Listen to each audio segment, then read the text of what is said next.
Oke, dalam kesempatan ini kita akan membahas tentang bagaimana penyelenggaraan standar pelayanan minimal. Nah, standar pelayanan minimal ini merupakan kewajiban urusan yang diselenggarakan sesuai dengan Pasal 18 Undang-Undang Nomor 23 Tahun 2014 tentang Pemerintahan Daerah. Nah, sebelum melangkah lebih jauh, kita lihat di sini bagaimana pembagian kewenangan urusan pemerintahan. Nah, di dalam Undang-Undang 23 tahun 2014, urusan pemerintahan itu dibagi menjadi urusan absolut. Urusan absolut itu urusan yang kewenangan mutlak berada di pemerintah pusat.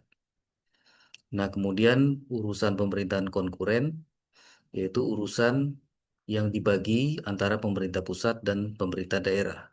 Tapi sebelum kita bahas yang di bawah ini, kita bahas ini dulu. Nah, kemudian urusan pemerintahan umum ini adalah urusan yang diselenggarakan oleh presiden. Nah, jadi ini kewenangannya presiden. Nah, kalau absolut ini kewenangan pemerintah pusat sebagai organ, kemudian konkuren pembagian antara pusat dan daerah, kemudian umum ini kewenangan di tangan presiden. Nah, kemudian urusan konkuren ini dia dibagi pasal urusan wajib dan urusan pilihan. Nah, urusan wajib kemudian dibagi lagi, urusan wajib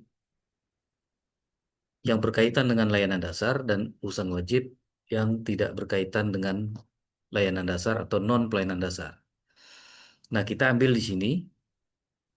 Nah, di dalam urusan wajib pelayanan dasar ini ada 6, yaitu pendidikan, kesehatan, pekerjaan umum dan penataan ruang, kemudian perumahan dan kawasan permukiman, kemudian Trantibum Linmas, dan sosial.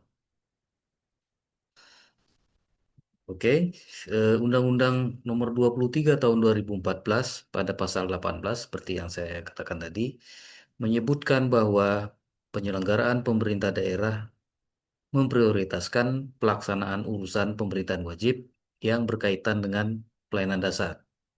Nah, tadi ada pendidikan, kesehatan, pekerjaan umum dan penataan ruang, kemudian perumahan rakyat dan kawasan permukiman, kemudian Trantibum Linmas dan sosial. Nah, amanah penyelenggaraan SPM itu ada di Undang-Undang 23 yang secara teknis diatur eh, di dalam Peraturan Pemerintah Nomor 2 Tahun 2018 tentang Standar Pelayanan Minimal. Nah, pertanyaannya adalah, apakah SPM itu?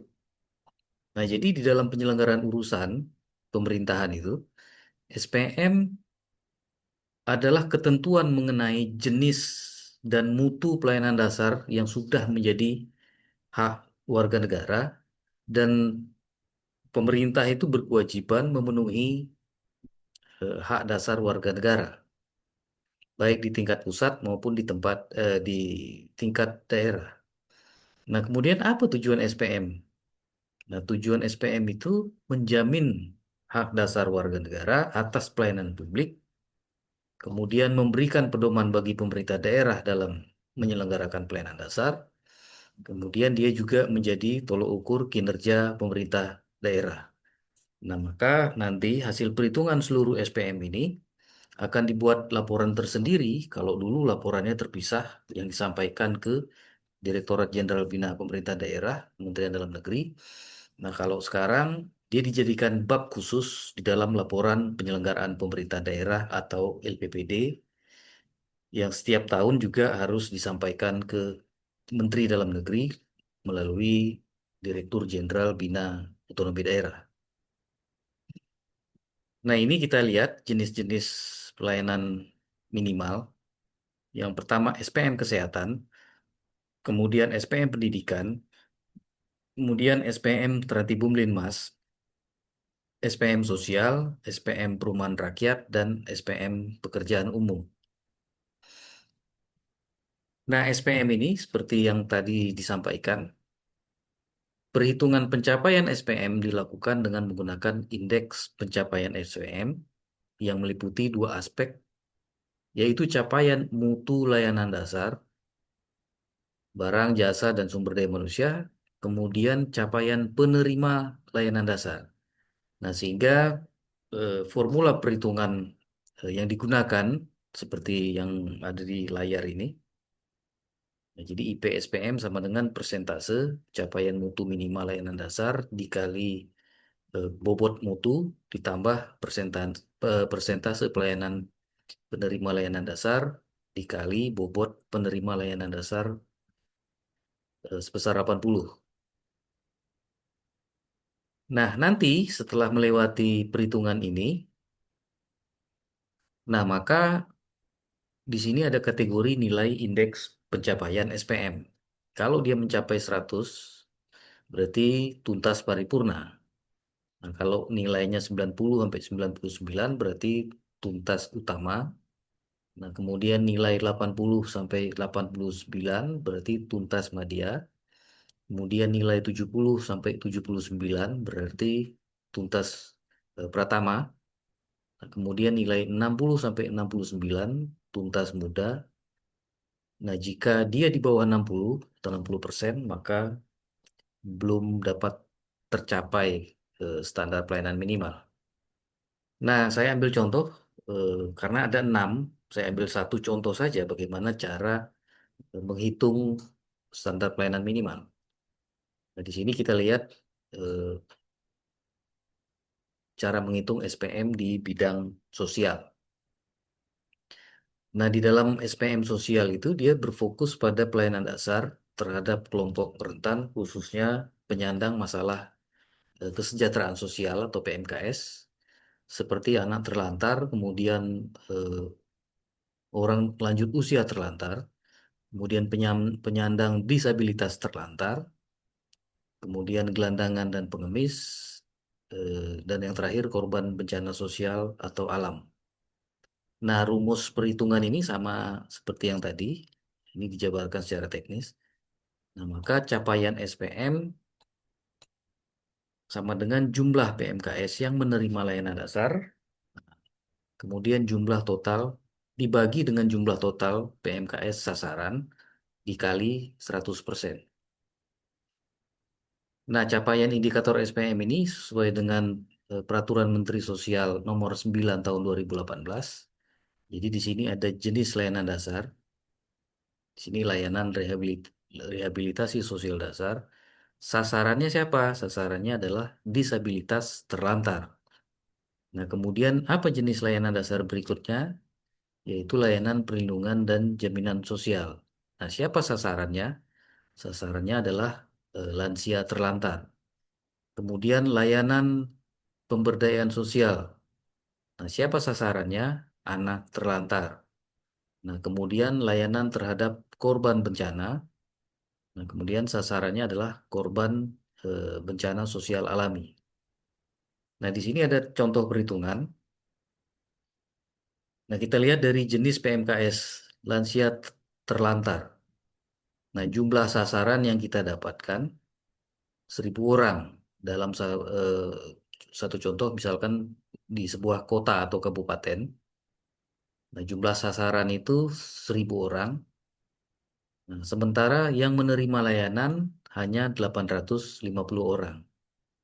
Nah, jadi di sini jumlah PMKS kemudian dibagi jumlah sasaran yang menerima layanan ini dibagi dengan jumlah sasaran dikali 100% sehingga dia dapat mencapai angka 85%.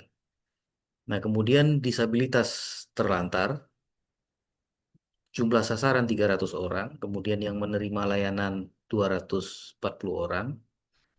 Nah, jadi di sini jumlah PMKS yang menerima layanan 240 dibagi jumlah sasaran 300 orang dikali 80%, maka mendapatkan capaian 80%. Nah, dari tabel ini kalau kita lihat, nah, capaiannya 85%, 80%, 80%, kok hanya korban bencana yang jumlah sasaran dan penerima layanan sama, sehingga dia mencapai 100%. Nah, di sini kalau kita lihat berarti penyelenggaraan SPM sosial dengan jenis PMKS di Kabupaten A Penanganan lansia terlantar berarti capaian SPM-nya 85%. Nah, sekarang kita lihat kalau 85% berarti dia nilai kategori 80 sampai 89 berarti tuntas madya. Nah, kemudian kalau kita lihat di sini hanya satu korban bencana yang 100%, sehingga dia mencapai maksimal nilai 100 tuntas paripurna. Nah, ini hanya salah satu contoh cara perhitungan SPM di bidang sosial. Di lain kesempatan ada 5 SPM lagi yang nanti akan diulas kembali. Nah, sebagai contoh kita lihat pada tahun 2014, nah, di sini persentase indeks pencapaian SPM nasional. Nah, tadi kita hanya menghitung sosial, SPM sosial, dan ternyata penyelenggaraan SPM sosial itu secara nasional juga masih 87,62%. Artinya kalau kita lihat di kategori nilai, dia masuk kategori nilai 80 sampai 89. Berarti pada level tuntas madya. Dan ada beberapa hal juga yang dapat kita atau saya sampaikan beberapa capaian persentase bidang sosial. Nah, pertemuan berikut akan saya kasih contoh bagaimana perhitungan capaian Tertibum Linmas, kemudian capaian SPM perumahan dan kawasan pemukiman, pekerjaan umum dan tata ruang, pendidikan dan kesehatan. Demikian untuk sharing hari ini. Saya tutup. Bila taufik wal hidayah. Assalamualaikum warahmatullahi wabarakatuh.